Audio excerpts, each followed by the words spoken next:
Welcome everyone. It's great to have you here. It's great to be creating another video for you. I'm really appreciative of you watching and I'm really loving this connection that we're building here. Today I wanted to talk about cultivating compassion. Really cultivating more compassion for ourselves and for other people in our lives.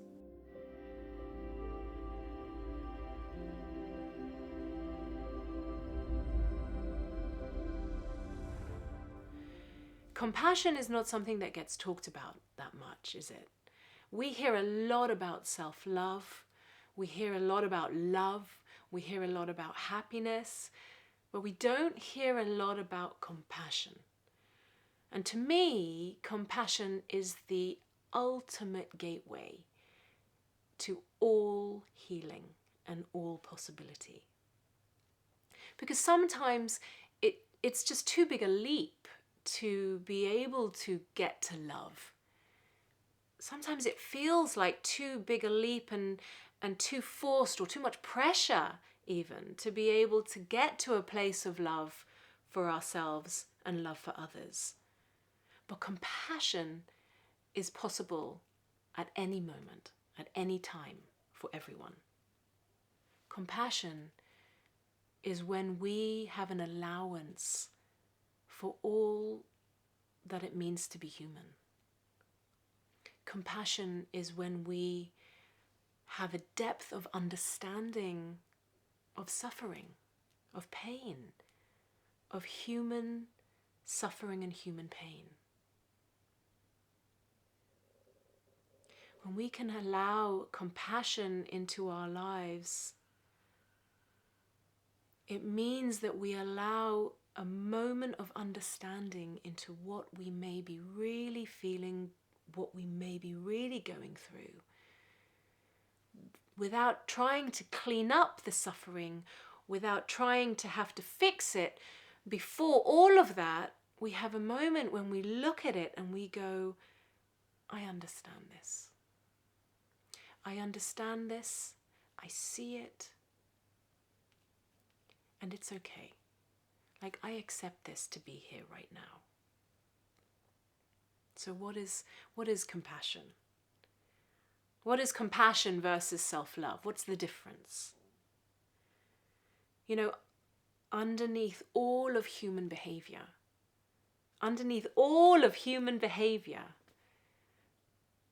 is a story, is a need. Our behavior is not who we are. And I think we live our lives looking and judging each other and ourselves based on our behavior and our personality. That person is behaving that way, therefore they are. I am behaving this way, therefore I am this or that. But our behavior and our personality is not who we are. Behavior and personality are our responses to pain and to needs. Underneath all of behavior is a human story and a human need.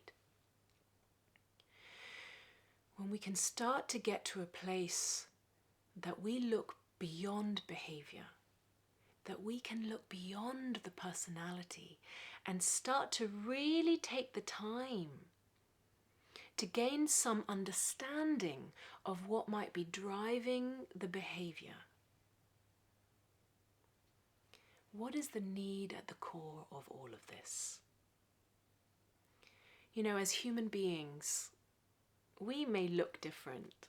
We have different skin color. We live different lives. We come from different stories. There are so many things that we could say make us so different. We are individual, that is true. We are autonomous, that is true. But you take away the skin color, you take away the clothes, you take away the face, you take away the masks, you take away the personality, you take away the stories, you take away language. Underneath it all, we are all the same. All human beings have the same needs at the core. We all have a need for love. We all have a need for connection. And we all have a need for freedom. every single human being as a species. Now, personality and behavior is what is that develops when any of those core needs do not get met. When love is not offered, when love is withdrawn, when love has not been available, when freedom has not been available, when connection has not been available, that is where behavior and personality starts to develop. We develop all these habits and strategies and responses and reactions to the fact that our core needs have not been met. When we really start to get an understanding of this, then when you look at someone's behavior and you take a moment to just try to see beyond the behavior and get an understanding of what might be going on under the surface. That is when we can have compassion. You know, when I look back on all my own healing,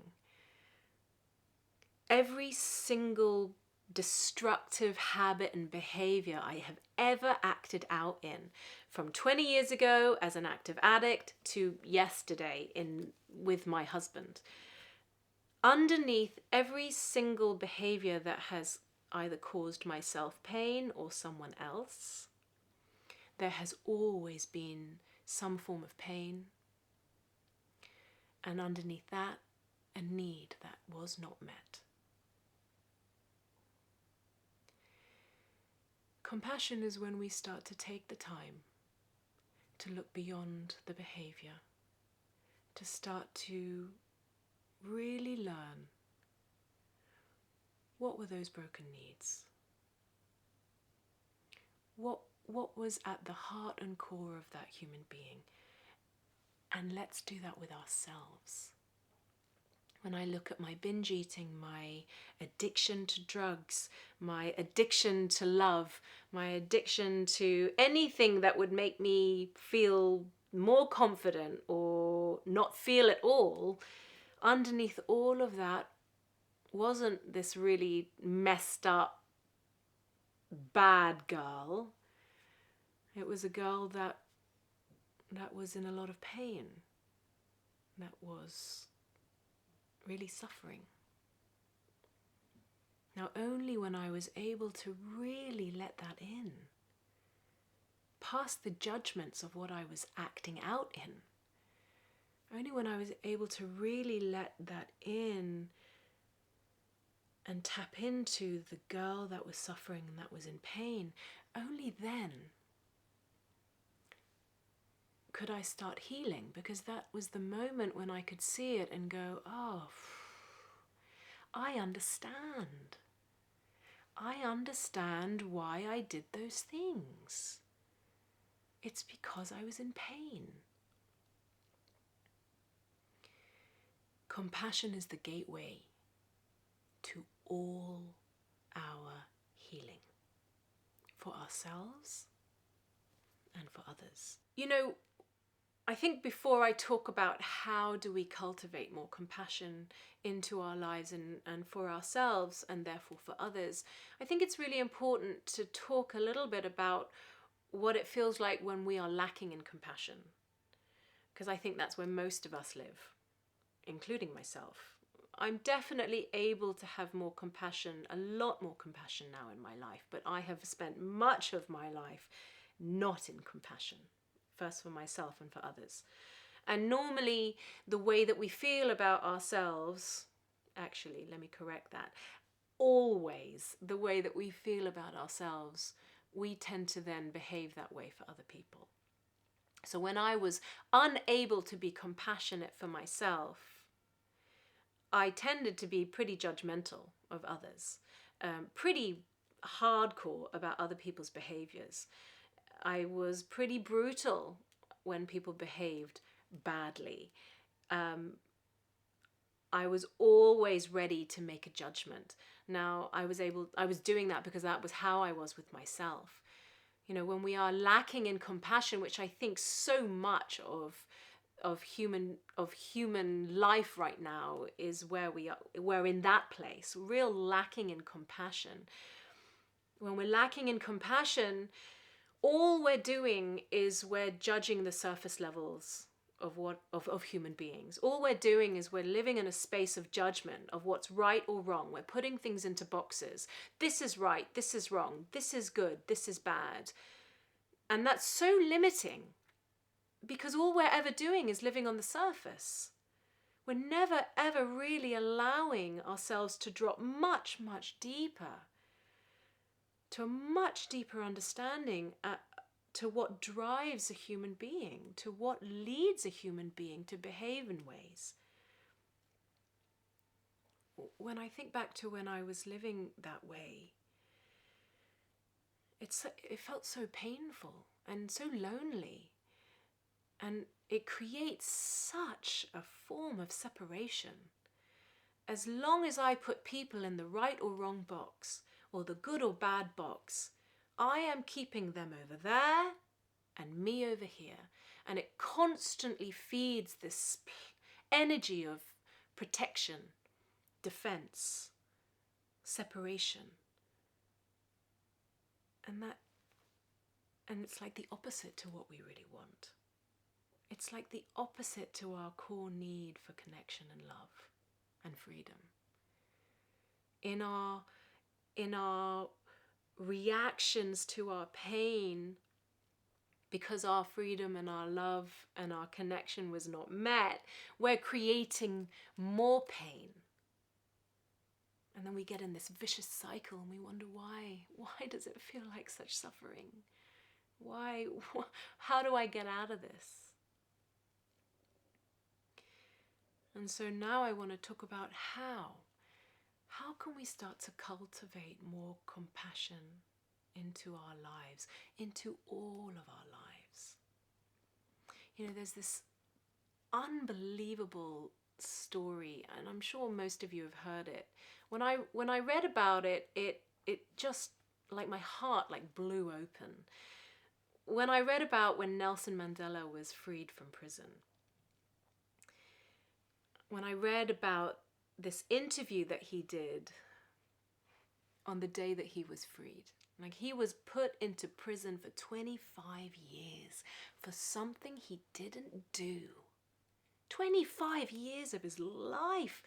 Oh my God, I can't even comprehend the kind of pain and injustice and anger and what that must even do to you. 25 years of your life for something you didn't do. And what blew me away was the day that he walked out of prison. He said, if I hold on to this, if I simply judge the people that put me in here for being bad and evil, if I simply leave it at that, in the judgment of them and their behavior and the injustice of it, if I hold on to that, I will always be in prison. I will forever be in prison. As he was walking out of prison, he took a moment to deeply understand what might have been at the core of these human beings that behaved that way. And he took the time to allow it into his heart, to have an understanding that they must have been in a lot of pain and fear. And by doing that, he had compassion for them. And it set him free. So let me give you an example, like a big example, maybe one that feels almost impossible to be able to have compassion for. Let's use someone like Putin. So he's the head of the KGB, he's the head of Russia. bad behavior, murdering, thousands and thousands of people, ruthlessly murdering people. How the hell can we have compassion for someone like him? Let me break this down for you. First, get an understanding of his story. Putin as the human being, as the man, as the boy.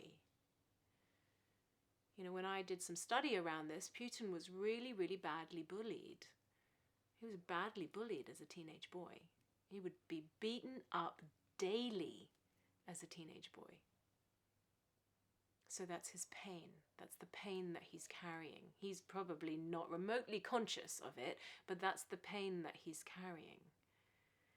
Now let's go underneath that, deeper underneath that.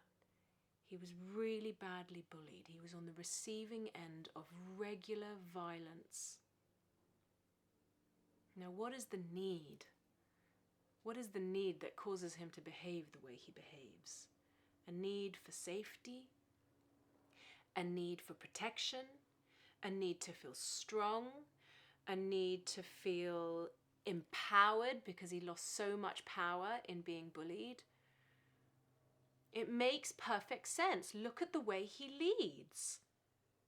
Everything about his story, his pain, and the need underneath it has driven the very way that he lives his life and that he leads his country.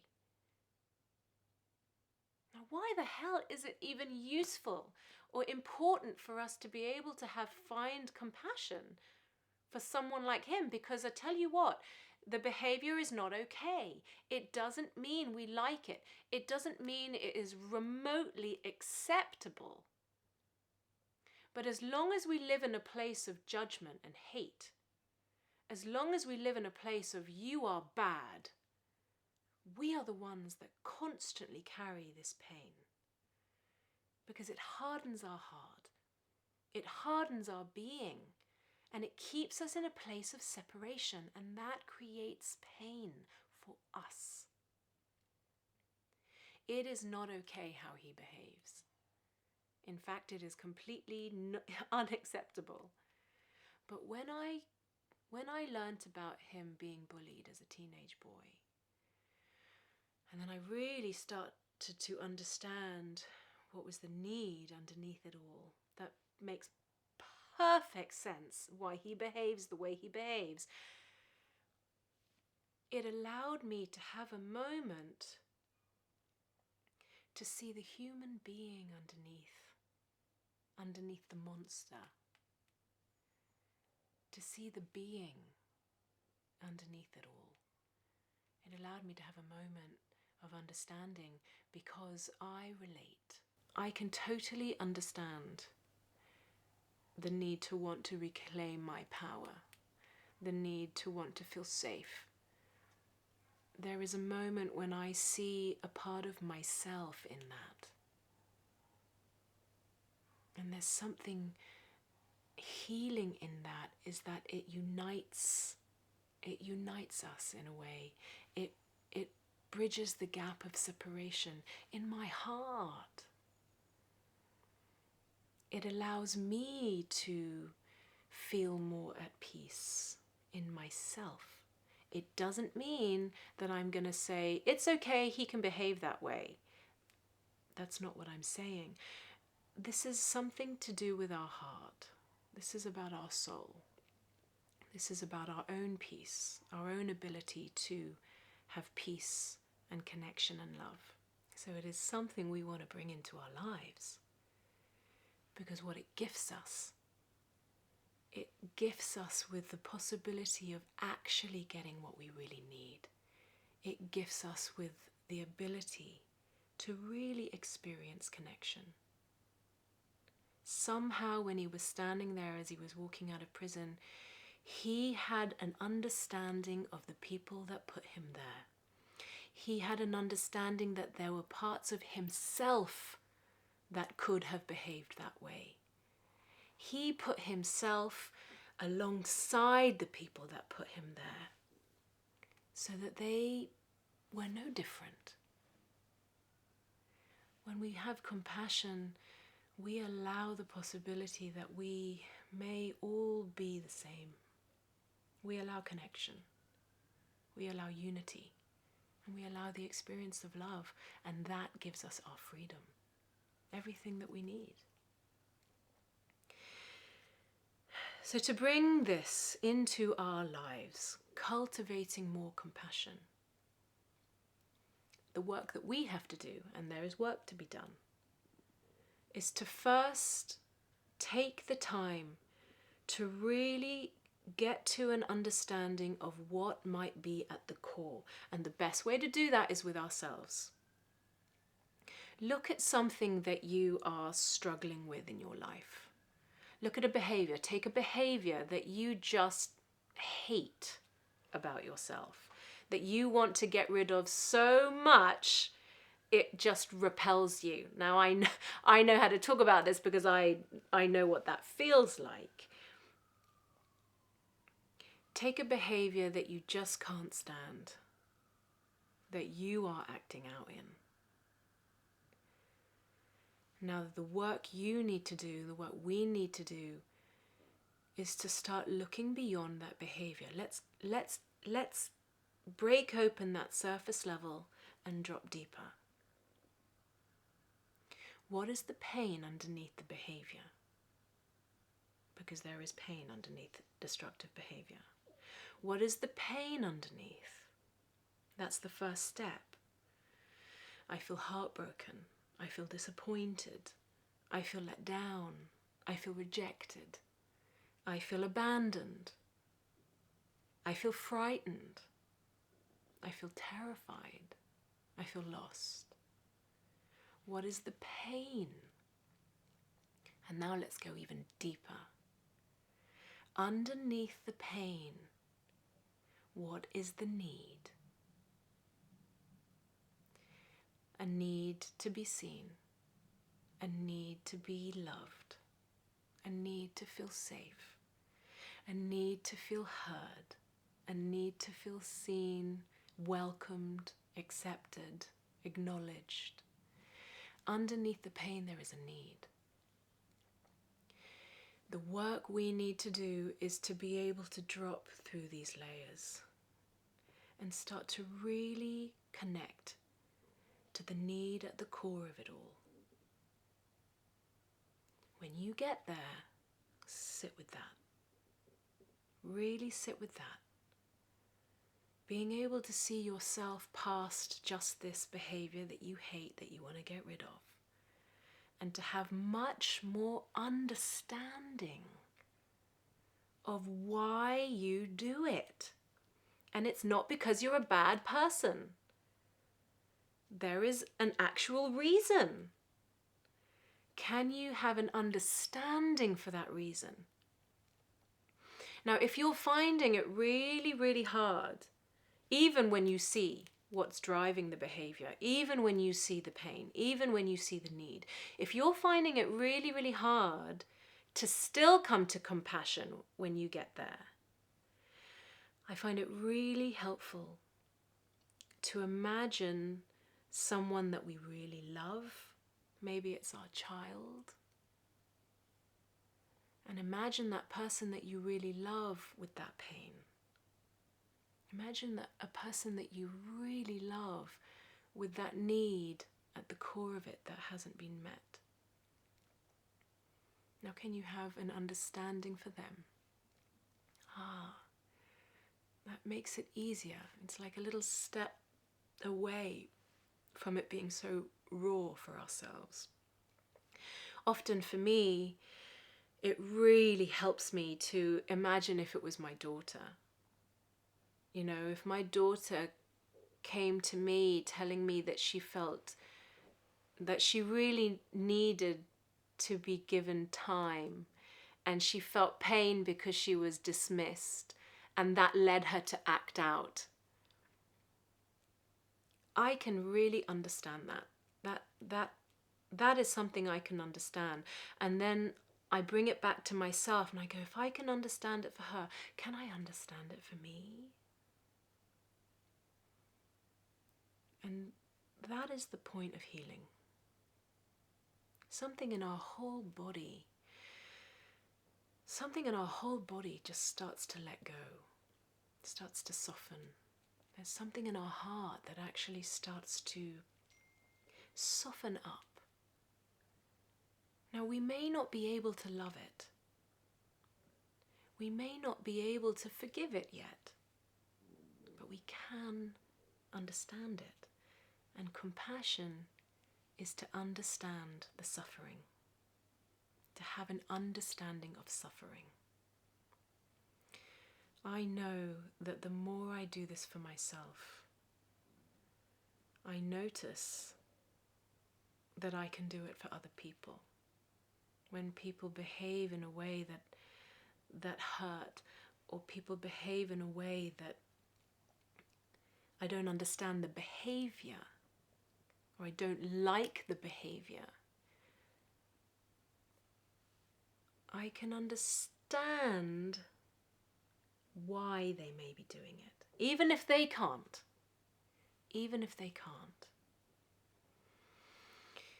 I feel like if we could bring in compassion a lot more into what it means to be human, into the entire of this planet, into the entire species of the human race, I think that we would be able to start living in a very different way.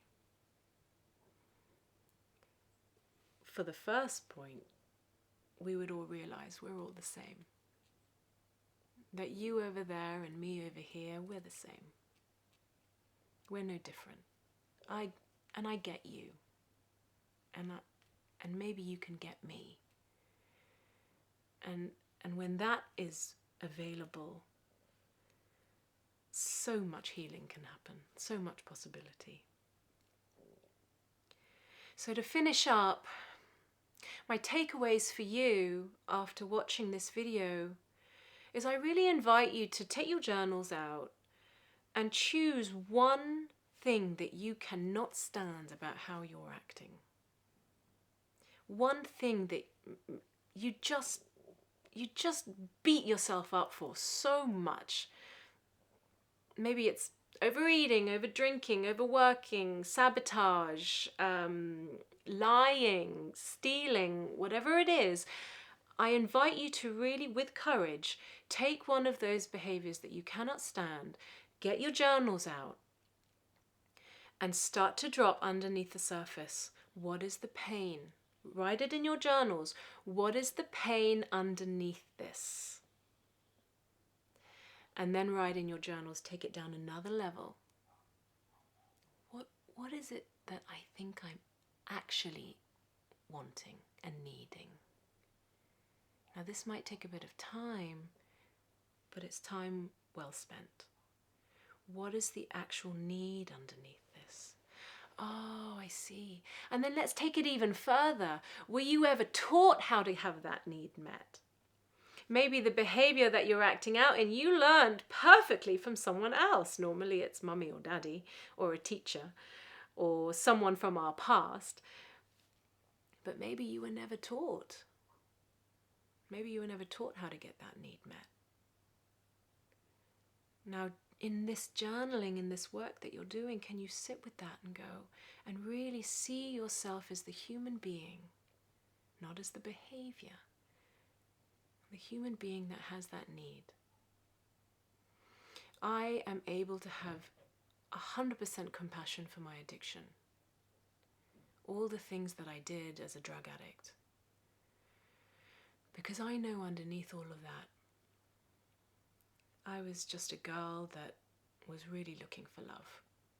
And that is something I can have understanding for.